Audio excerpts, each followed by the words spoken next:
Okay, 3:30 and the math professor is on the air.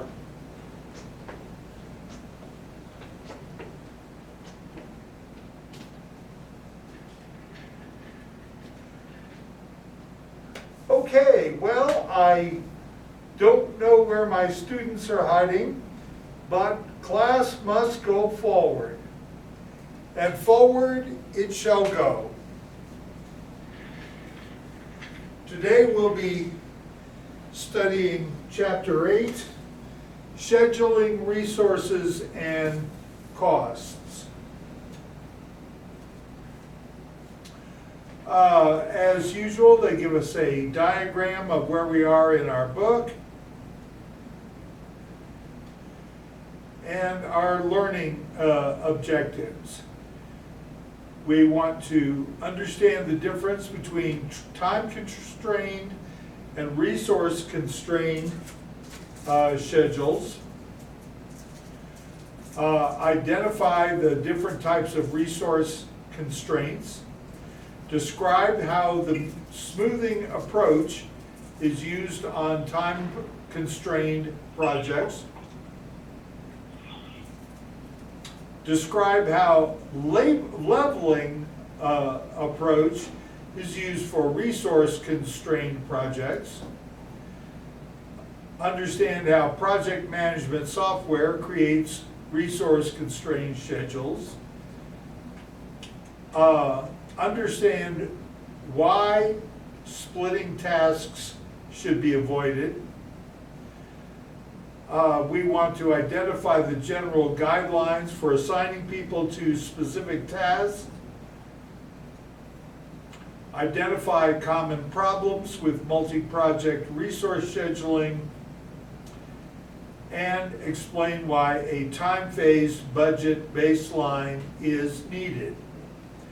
And of course, we will almost certainly be continuing this presentation during next Thursday's class. Oh, and create a time-phased project budget baseline.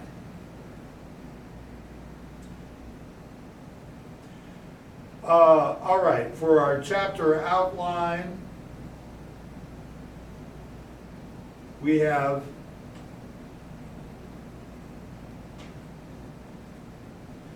10 exciting sections in the chapter, and oh bloody hell, I don't think you really want me to read those to you, but these are the 10. Of course, they are from our book, Project Management, the Managerial Process, in the 7th edition.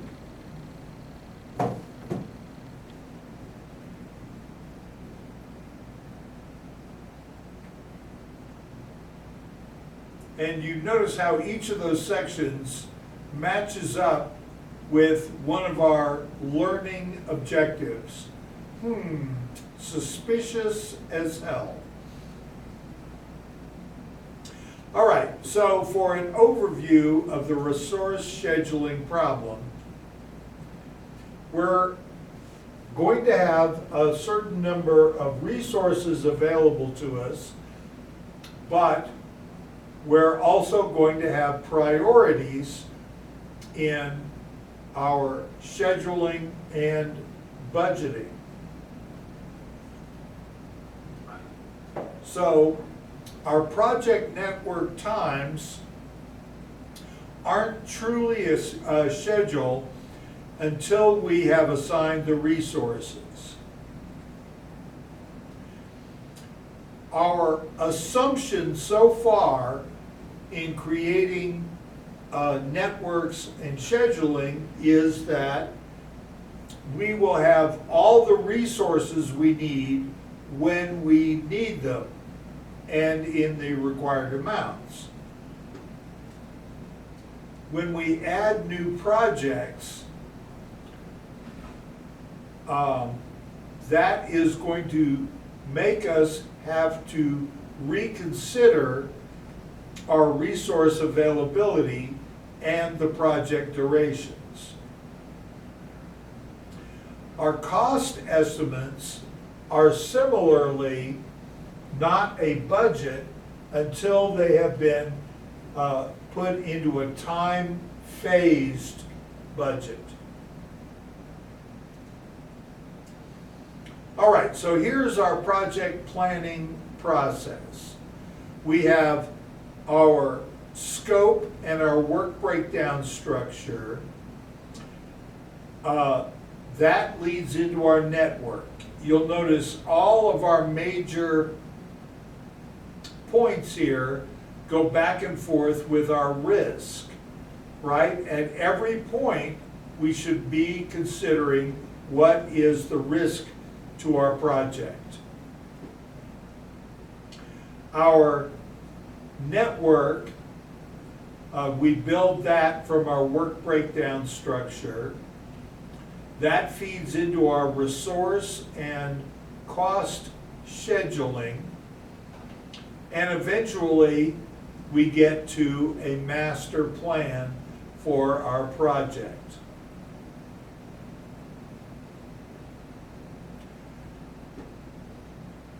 In our resource scheduling problem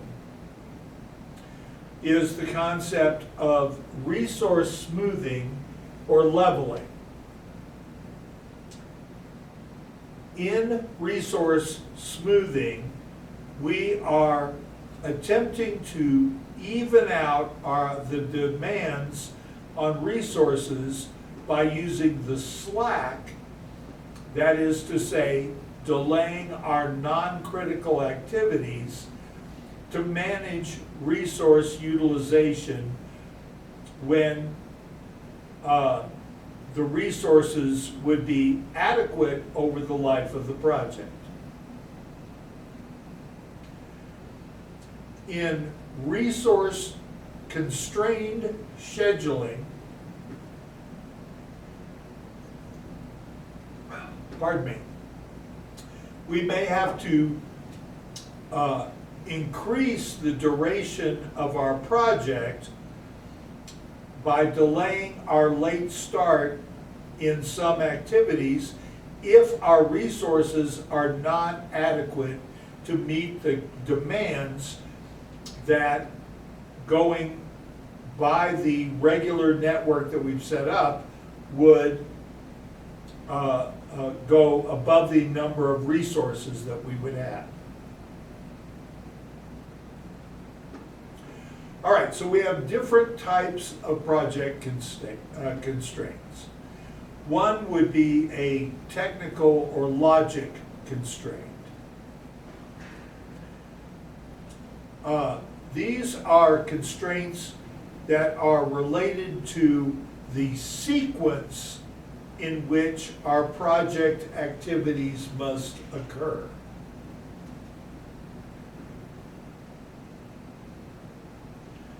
We have physical constraints, activities that can't occur in parallel, or they are affected by our contractual or environmental conditions.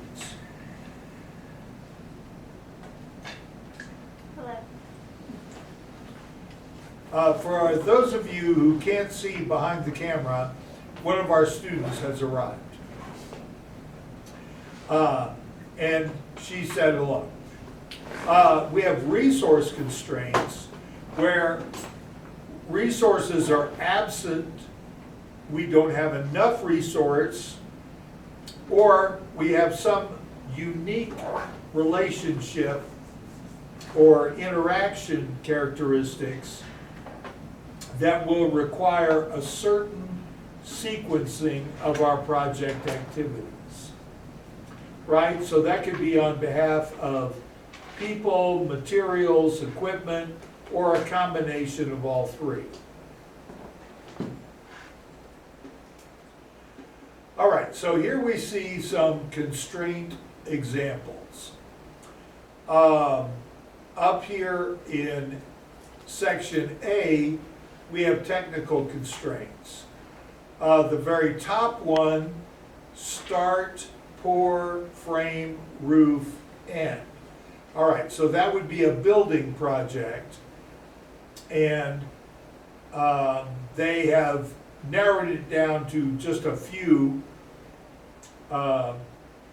very simple activities, right? But it goes back to what I have said before in this class. You can't build the roof before you build the rest of the building. The second example under technical constraints, start, design, code, test, end.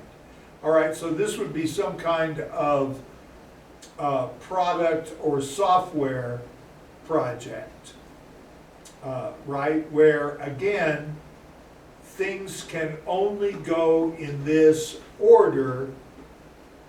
We can't test before we code.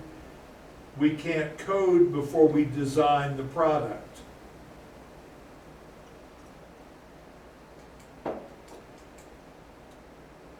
Down in under resource constraints, we have a different kind of network where we have plan, and then we have 3 activities that could be done in parallel.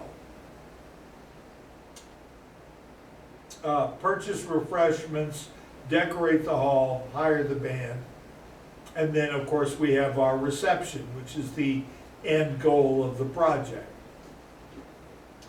However, in this case, with our resource constraints, we can change that to where we plan, then we hire the band, then we decorate the hall, then we purchase the refreshments, and then we have the reception. Right? So if, say, only a few people are organizing this, we might have to go with this C plan down here at the bottom. Whereas if we have a lot of resources, we could just go with the B plan, the original plan.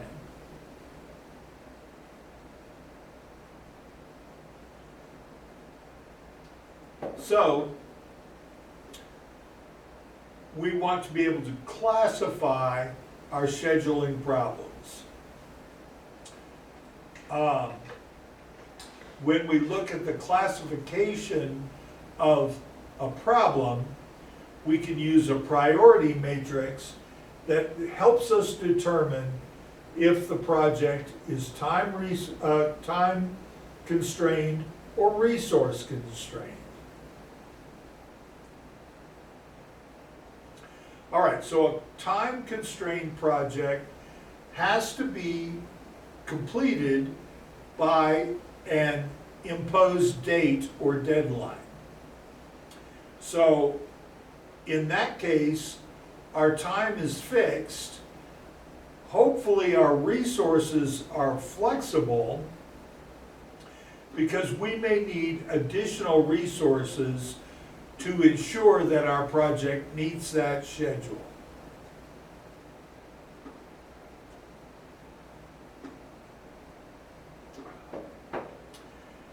On the other hand, the resource-constrained project is one where our level of resources cannot be exceeded. We have this many resources and no more. So our resources are fixed, our time becomes more flexible, because we have to realize that inadequate resources will delay the project. Now, of course, the excitement begins if they tell us that our project is both time constrained and resource constrained. But we're not going to worry about that this minute. All right, so when we talk about resource allocation, we assume that splitting the activities is not allowed. Once we start an activity, it has to be carried through to completion, right? So unlike the pipeline laying project that we talked about before, where it was a very reasonable assumption to say, hey, you dig 1/3 of the trench, you put 1/3 of the pipe in while you're digging the second third, etc. We also assume the level of resources used for our activity can't be changed.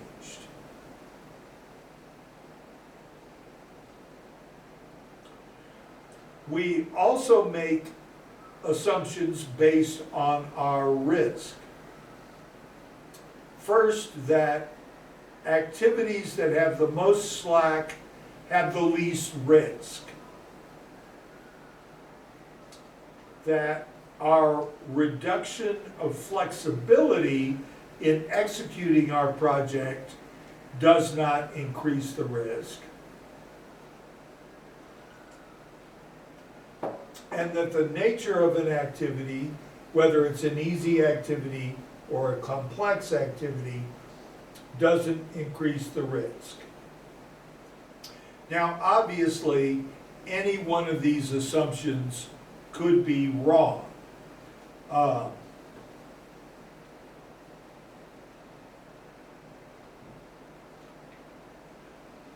right, so more about time-constrained projects. Our time-constrained projects, again, they have to be completed by an imposed date.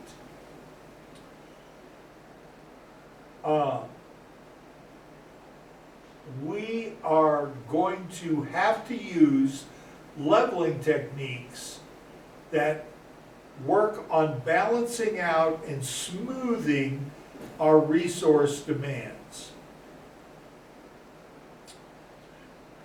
That we can use positive slack, that is, delay our non-critical activities to manage the resource utilization for the duration of the project.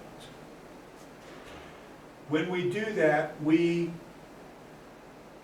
have our peak resource demands reduced, right? We're smoothing out the level of resources needed at any given time.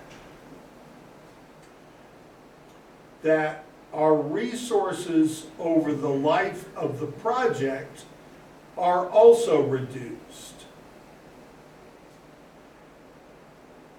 And that we are minimizing the fluctuation in our resource demand.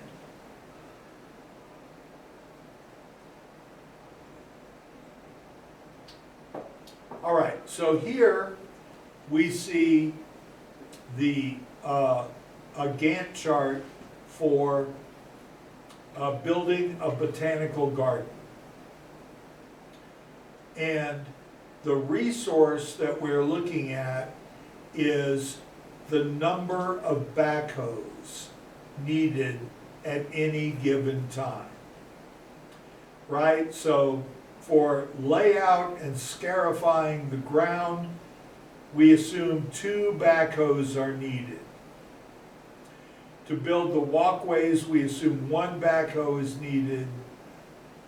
To do the lighting, we assume 1 backhoe is needed. To do irrigation and the fence and walls, for irrigation, 1 backhoe, for fence and walls, 2 backhoes, and then for planting, we assume 3 backhoes are needed. All right, so you'll notice from the way the Gantt chart works that that assumes that we get everything done on the 24th time period. right? We don't know if that means days, weeks, whatever. Well, probably not above weeks. 24 weeks would be half a year by itself. Here, they've laid it out as a Gantt chart with how many backhoes are needed at any given time, right? So at this time we need 4 backhoes, here we need 2, here we only need 1, and here we would need 3 all at the same time. So by moving, doing the fence and the walls over 3 units, then we never have to go above 3 backhoes. And we assume from this example that 3 backhoes is the level of resources that we have available.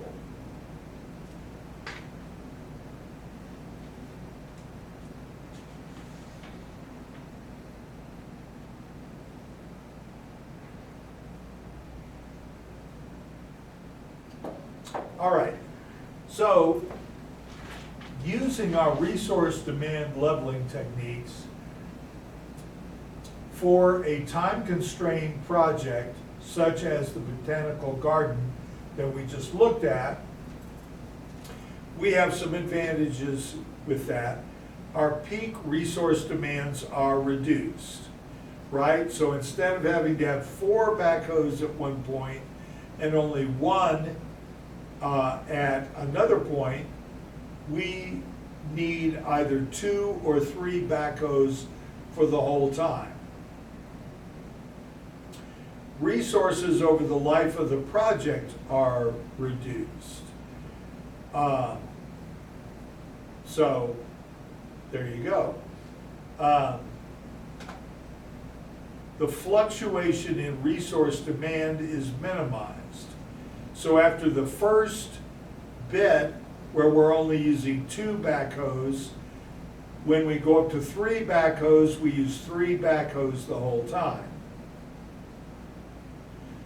The disadvantages, well, first of all, we have a loss of flexibility from reducing our slack. So we cannot get behind. Everything is more critical. The criticality is increased for all activities.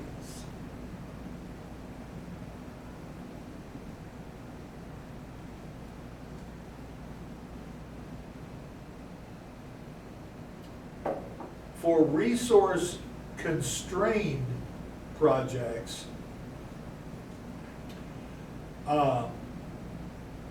we assume that resources are limited in quantity or availability, right? They could be limited in fact or just limited because there's not extra money in the budget for extra resources.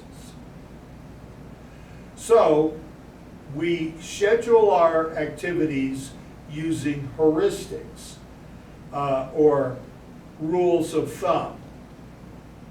So we're going to look at minimum amount of slack, the smallest duration projects, or activities, I should say, and the lowest activity identification number, right? We're going to use these 3 rules of thumb relentlessly as we are scheduling the project.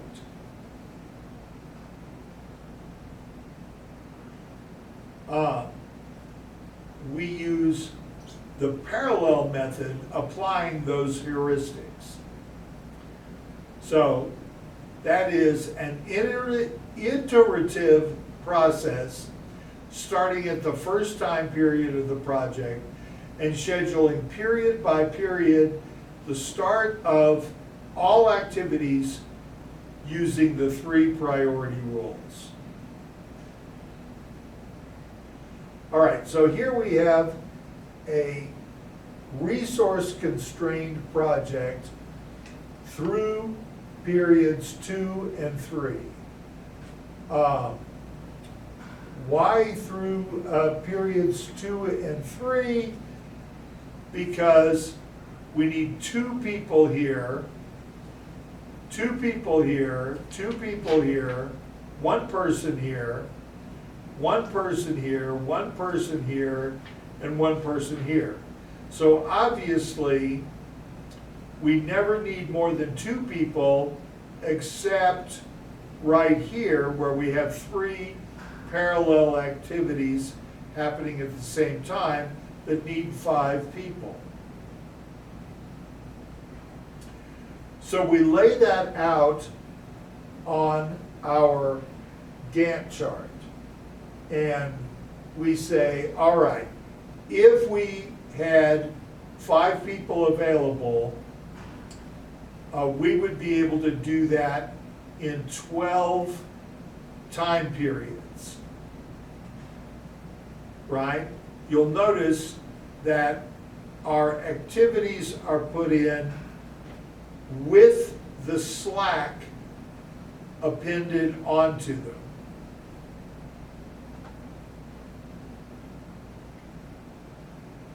All right, so, but we say, you know what? We don't have that many resources. So what do? Well, first of all, we look at this and we say, all right, what if we move activity 2 so that its early start is 3, and that brings the slack in it down to 1. All right, that still finishes inside of our 12 time periods, and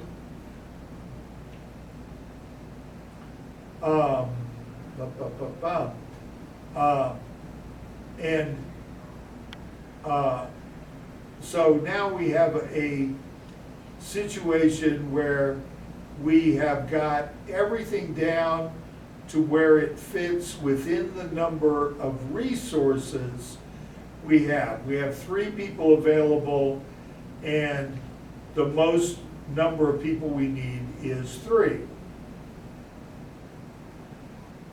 But we keep looking at that and looking at it, and we say, okay, well, let's move the early start from 3 to 4.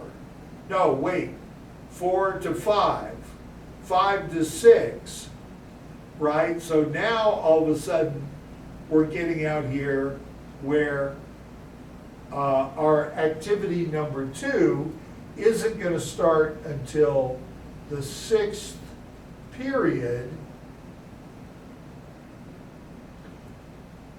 and that is a problem because that is going to bump out the end time.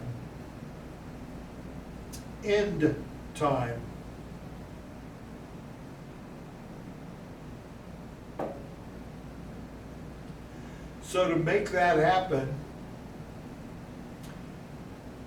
going to need 2 people here. Activity 6 can still start on time, but activities 5 will have to start in the 10th time period, and activity 7 won't be able to start until the 12th time period.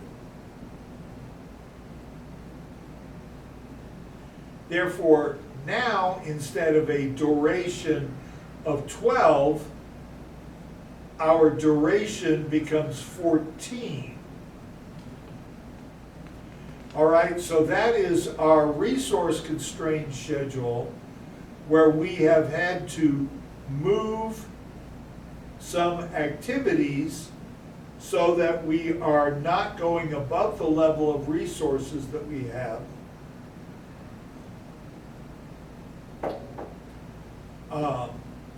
And we've done relatively well, only coming out 2 time periods, pardon me, 2 time periods further down the line than we were when it was an ideal network.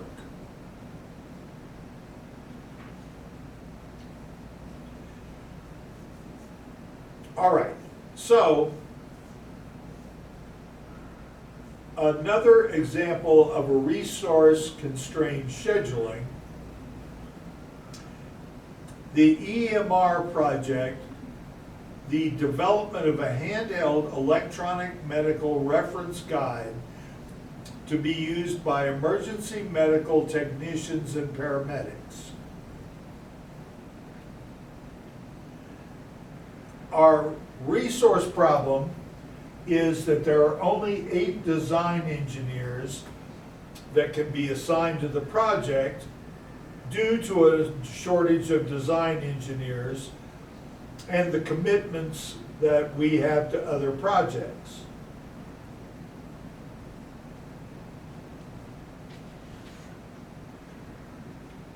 So here we have our network. This is a little different than the way that we ordinarily do our networks, but it's understandable.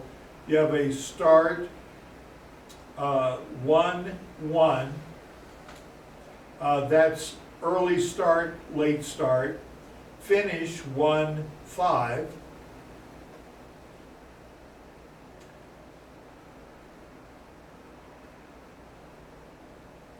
Oh, excuse me. Those are meant to be dates. So starting on January the 1st, that should go well. Everyone will have a good hangover, so they'll look and feel their best. The duration is 5 days, so the finish is on 1/5. Doing the internal specifications, the start is on 1/6, and the finish is on 1/17. The external specifications start on 1/6, finish on 1/12, and the feature specifications start on 1/6, finish on 1/15. Okay, so we've got different numbers of durations here.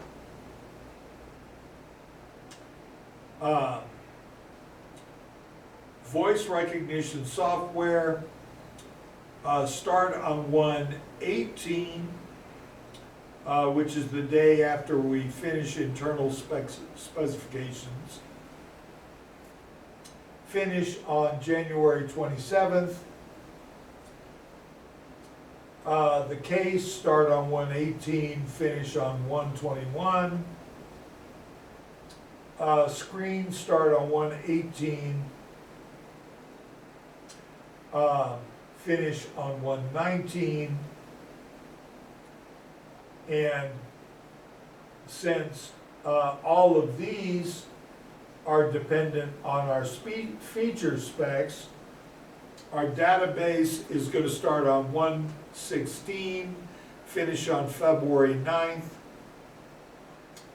Microphone and sound card start on 1/16, finish on 1/20.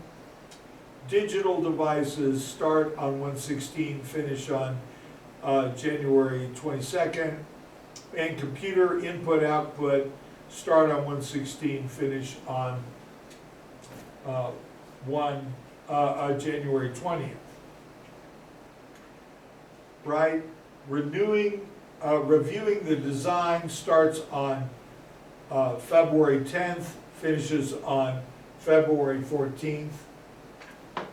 All right, so we can see that our critical path is the architectural decisions, the feature specs, the database, and the review of the design.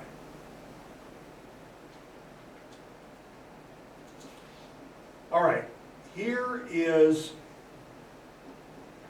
our Gantt chart.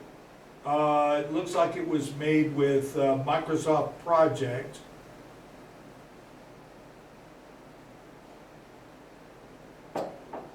And that is from that idealized network that we saw a minute ago.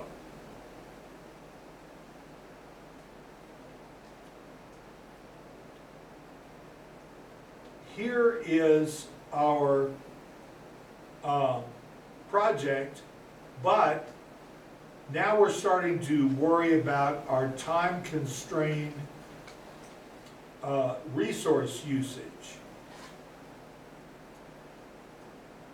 Our design engineers altogether have 3,024 hours. And each of the internal work packages or activities has a number of hours associated with it. Architectural decisions, 200 hours. Internal specs for 180 hours. External specs, 224 hours. Feature specs, 320 hours. Voice recognition, 320. Case, 64 hours. Screen, 48 hours. Database, 800 hours. Microphone, sound card, 80 hours. Digital devices, 168 hours. Computer input, output, 120 hours. And review the design, 200 hours. All right, so we know that a typical week is 40 hours. You would think, as a result, that every month would be about 200 hours. But the truth is, because of holidays, vacation days, sick days, the amount of time worked by somebody might be as low as 168 hours. That's the reality of managing. All right, so here is how that work is getting split up on the week of January 15th going into January the 21st. We actually assume this is a crash project because we're working on the weekends.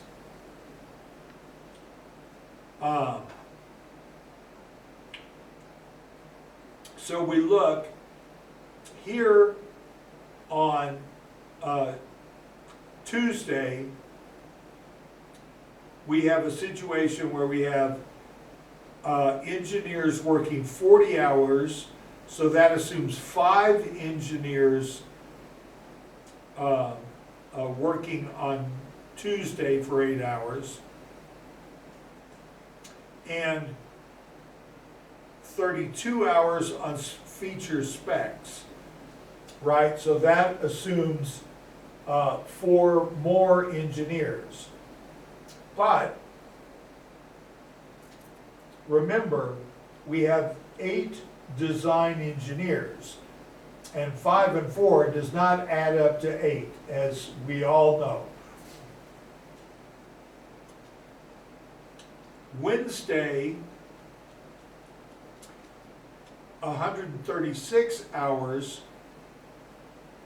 so that's 40 hours on internal specifications, 32 hours on the database, 16 hours on the microphone sound card,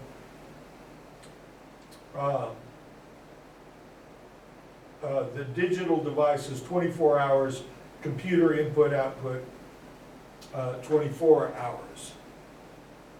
All right, so obviously this is our idealized part of our idealized schedule for this. But that idealized schedule, as I pointed out before, means that only in this one time period are we using the number of resources that we have. Otherwise, we're using anywhere from 1 too many engineers to 8 too many engineers. Oh my God, over here, it looks like it's 11 too many engineers. All right, so we've got the problem that to finish the project in the ideal time period, we don't have enough resources.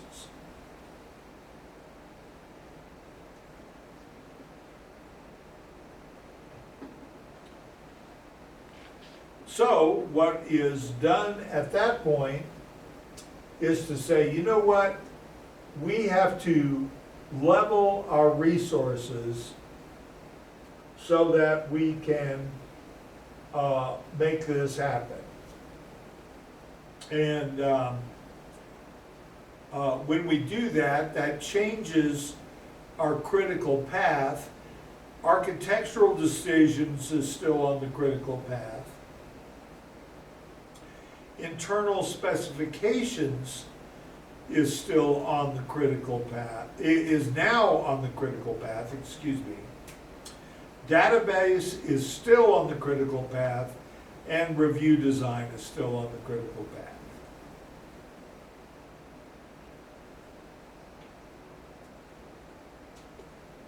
Now, we are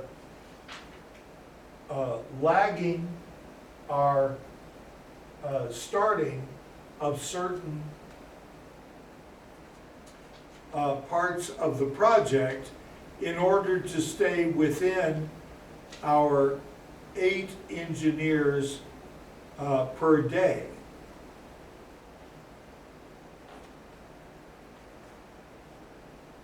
All right, and instead of finishing on February the 14th, it looks like we're now going to finish on February the 26th.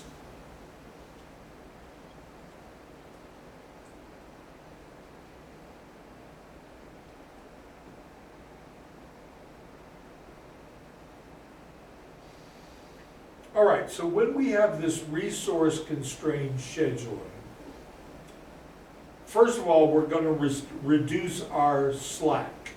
That also reduces our flexibility, right? When we've got lots of slack, a little hitch can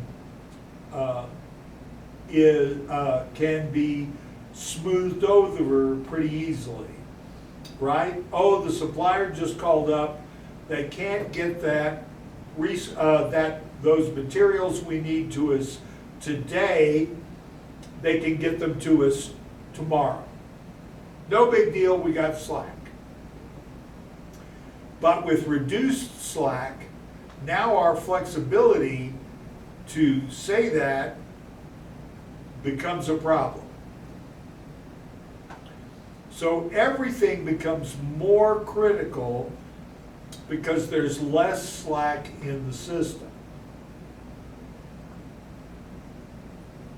That also means our scheduling is more complex.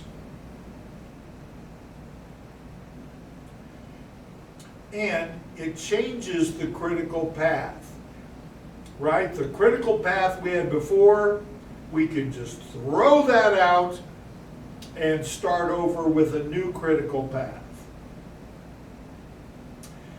It can mean that we actually have to see how we can work around the sequence of events that we had previously set up. So now parallel activities may become sequential activities. And activities that formerly had slack may now be critical activities.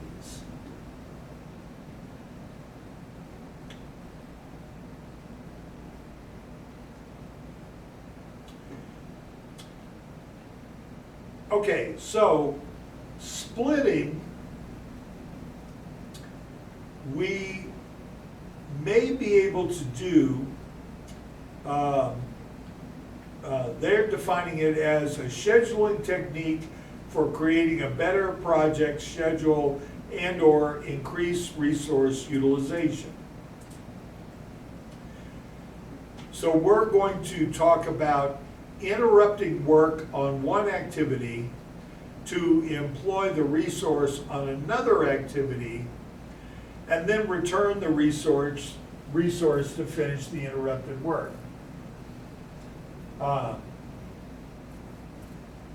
This is the most feasible when our startup and shutdown costs are low. If there's a big cost to moving that resource, splitting may not be a viable alternative as in the grand scheme of things.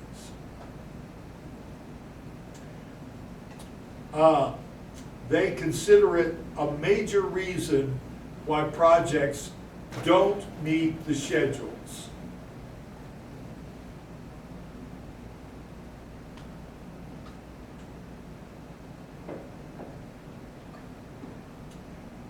All right, so when we split activities, here is a Gantt chart of our activity without splitting, right? If we start here, go to here, that is the shortest possible way to do it. But we can look at it as 3 activities. Activity A, activity B, and activity C. So if we do activity A, then we shut down that activity. Later on, we're going to start up to do activity B, and then we're going to shut down when that activity is done. And then we're going to start up again to start activity C and finish it. And you notice it is about, I'm guessing, 120% of the length that it was before.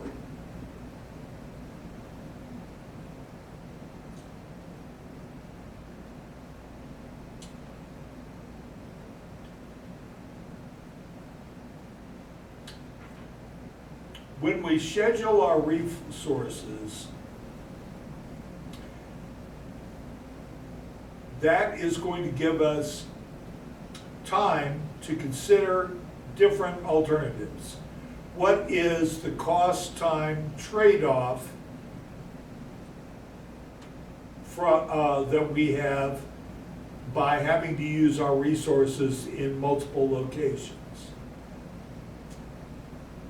What are the changes in priorities that that's going to create?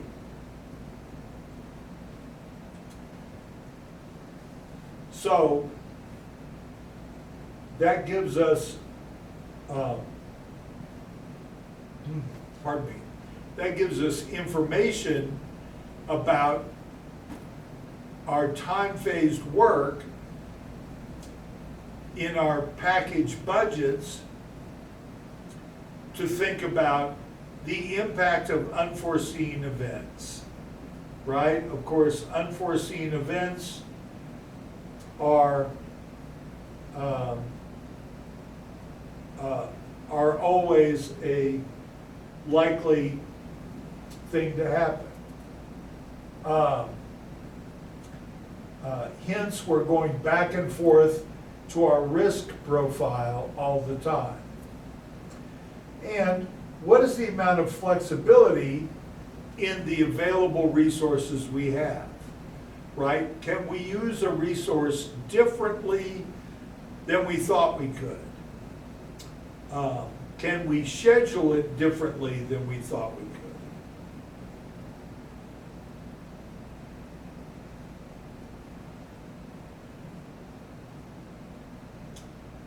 When we're assigning our project work,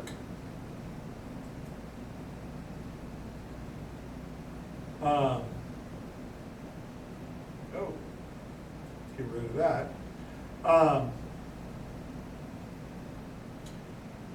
There's always a tendency to give the best people the most difficult tasks. Okay, well, if they are being paid more, given more perks, this might be forgivable. But they may resent the fact that they always get the toughest assignments. If there's not really any gap in pay between them and the other people,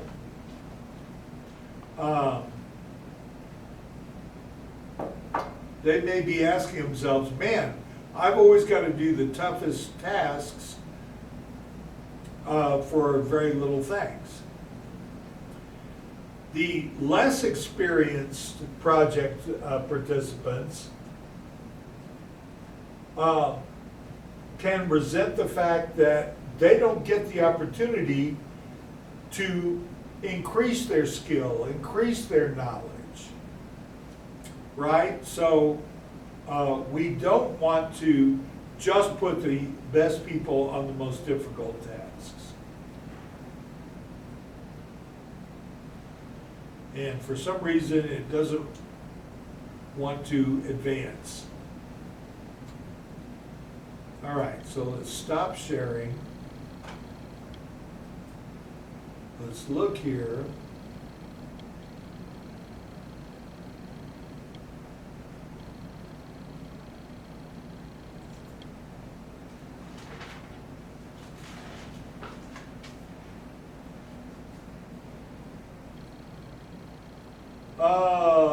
Where is my Zoom? All right, let's go back to sharing the screen.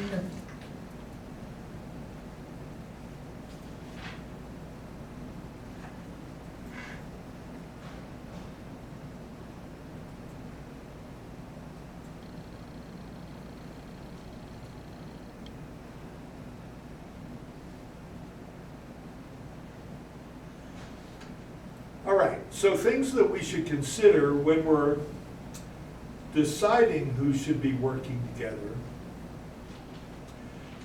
One thing is we want to minimize the tension, put people together that complement each other.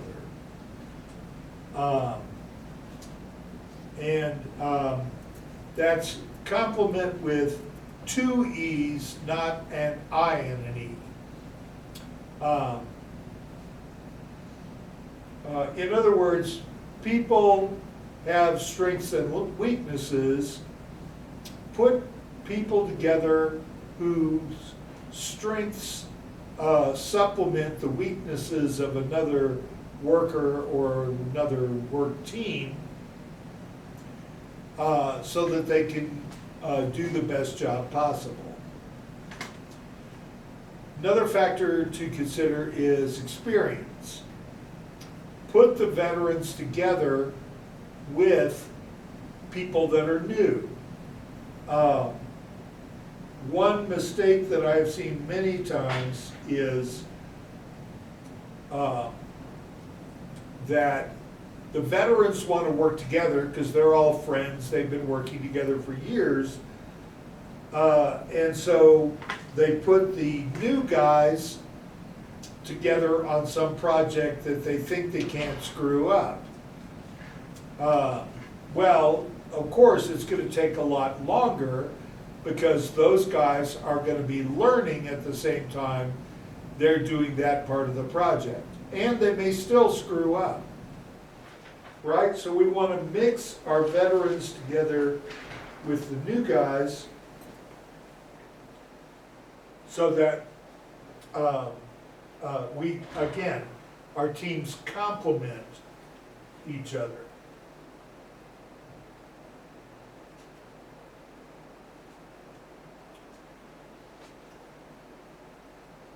When we're thinking about doing multiple projects at the same time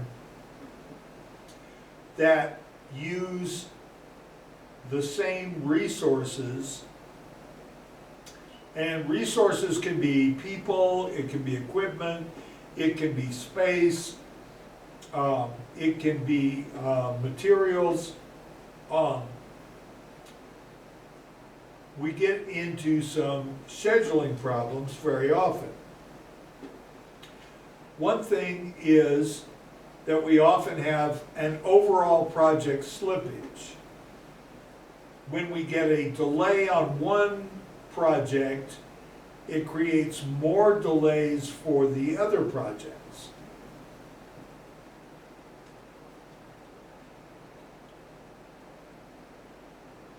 Often this will lead to an inefficient resource application, right? So our resource demands are super high, then they're low, then they're high again, then they're low.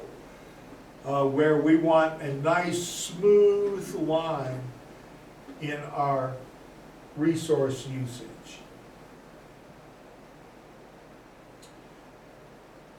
We can have resource bottlenecks.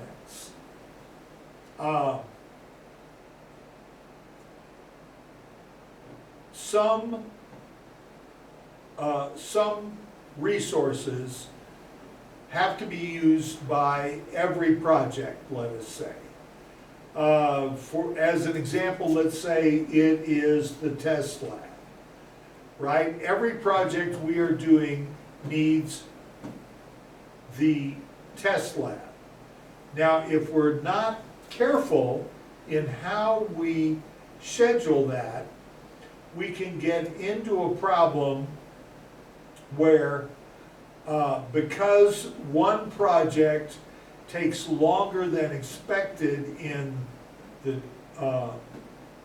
test lab, that means the next project is waiting, and so their schedule slips. That means all the subsequent projects are likely to have their schedule slip as well.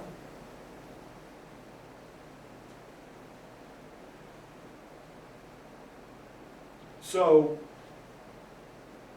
when we have multi-project scheduling, we want to have a project office or some kind of department that's going to oversee the scheduling of resources across all the projects, right? So that they'll be able to say, no, you can't have the test lab for 2 weeks. We have you scheduled for a week and a half.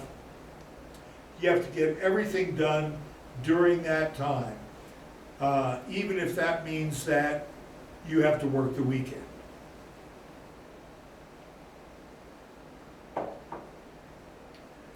We want to make sure that we're using a project priority system to queue up our projects, right? So that we know the schedule and it's first come, first served.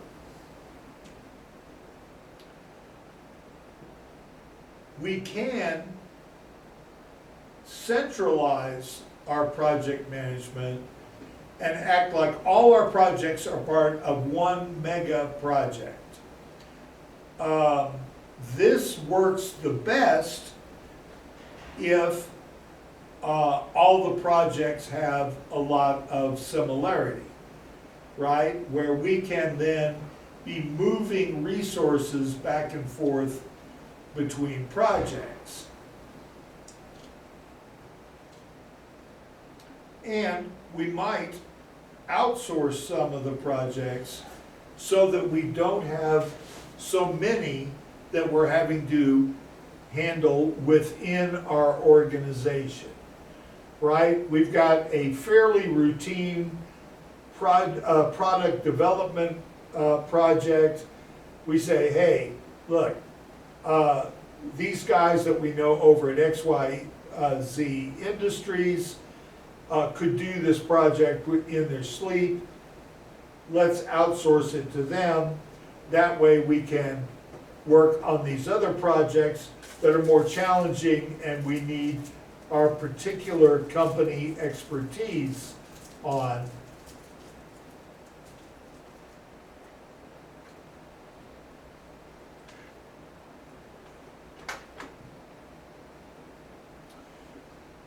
All right, our resource schedule is going to help us develop our project cost baseline. We need a time-phased budget baseline. We need to know if the project is on schedule, ahead of schedule, or behind schedule, and if it's over or under its budgeted cost, or on the budgeted cost, right? As I've emphasized in this course over and over, time and cost.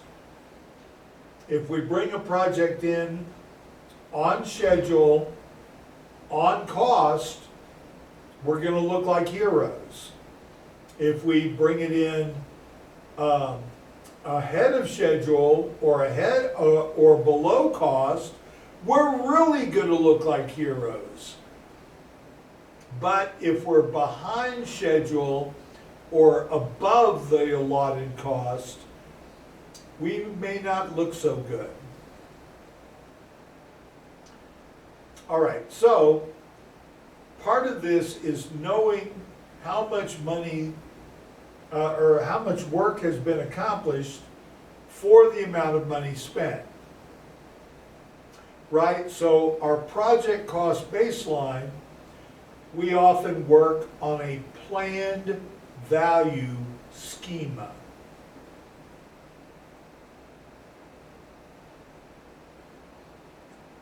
All right, so when we're creating a time-phased budget,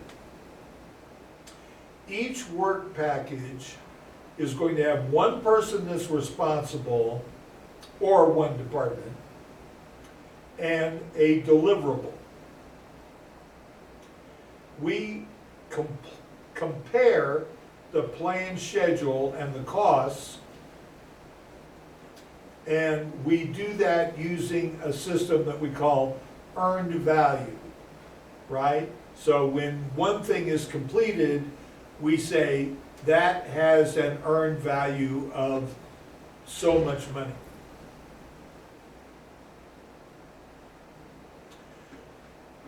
Here we have the direct labor budget roll-up, right? And all of these numbers are in thousands of dollars.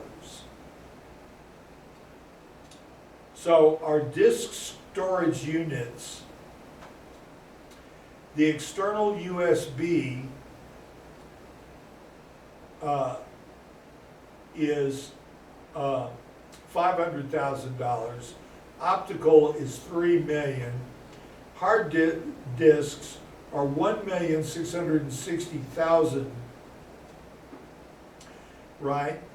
It is assumed that external USB and optical each have their own dependent network, but we follow the one down here for hard disks.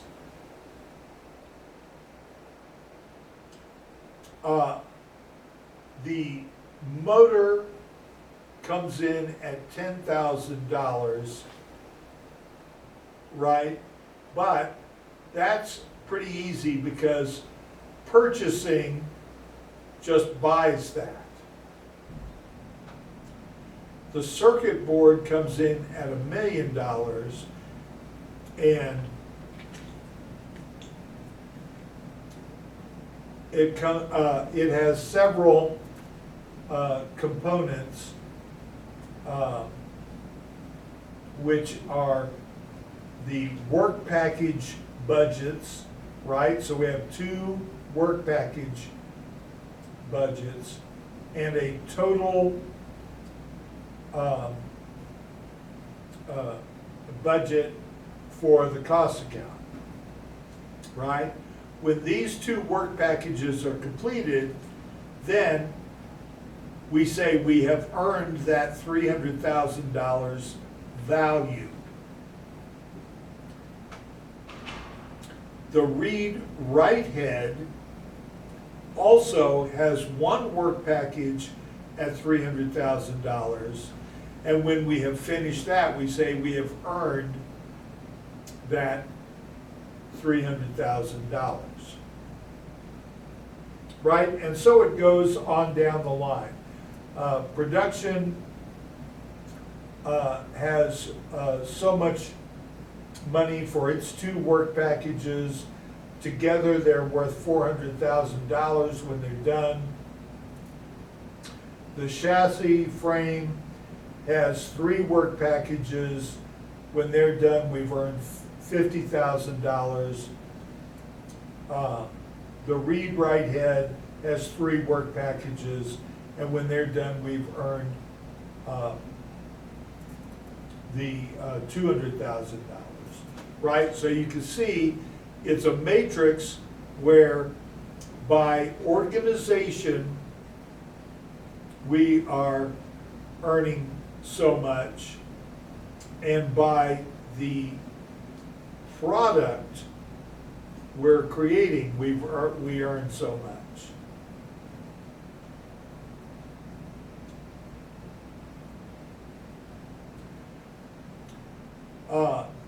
So here's our time phase work package budget for just 1 work package, right? In this case, the work package description is test. Our deliverable is the circuit board. Responsible organization is the test unit. The duration is 3 weeks. It's a new PC prototype, the date, the estimating person, and total labor cost, right? So for each week, they have put in how much value has been earned during that week. So the first week, $40,000 worth of value. The second week, $30,000, and the third week, $50,000. And when we total that up, that's $120,000.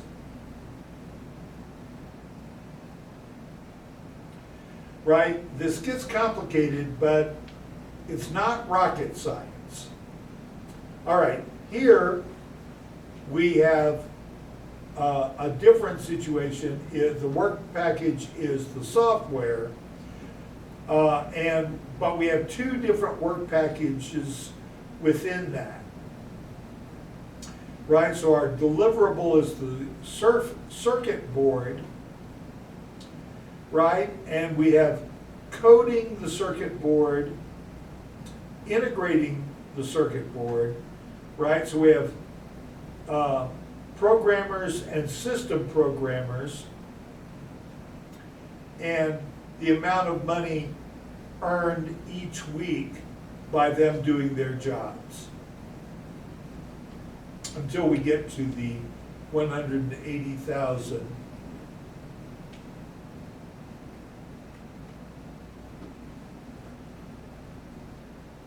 All right. Here we have the patient entry project network. All right, so this is a project to make a data system for patients at a hospital. All right, so we see our dotted lines are is the critical path.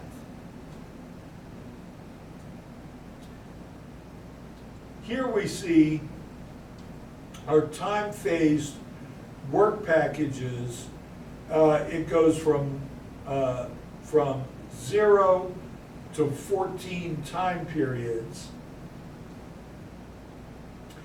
And this is how much money in thousands of dollars is being spent each week. And then we're considering that as a cumulative here on this line. Okay, oh, thank dog you can see the line.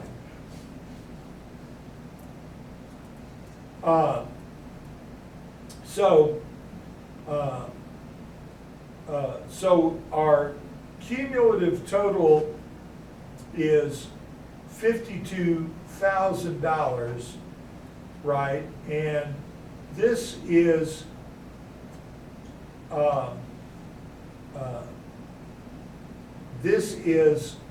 hopefully the path that we had originally laid out in our baseline.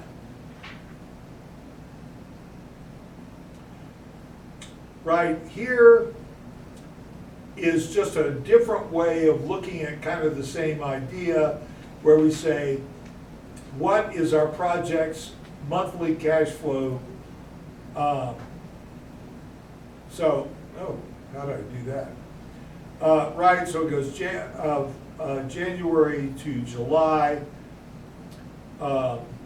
We have a total for each month down here, right? So it all goes with where that money was spent or earned in each of these months.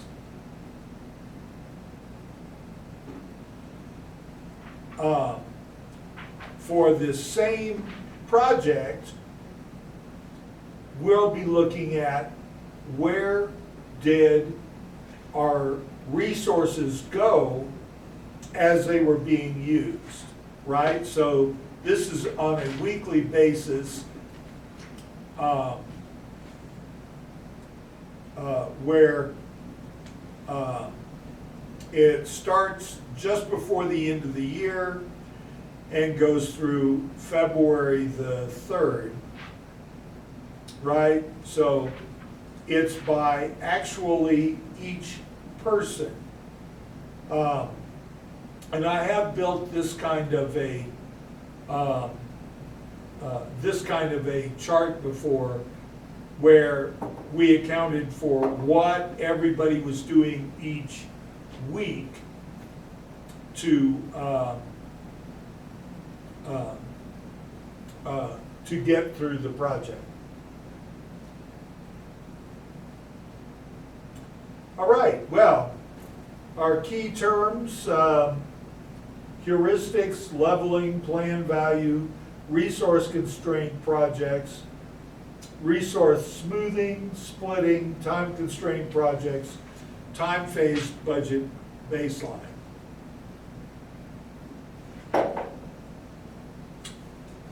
Are there any questions? No, sir. All right. So for our next class period, we're going to do some practical problems in with the ideas from Chapter 8. So it'll be an exciting time for everybody. In the meantime, this is the Math Professor signing off.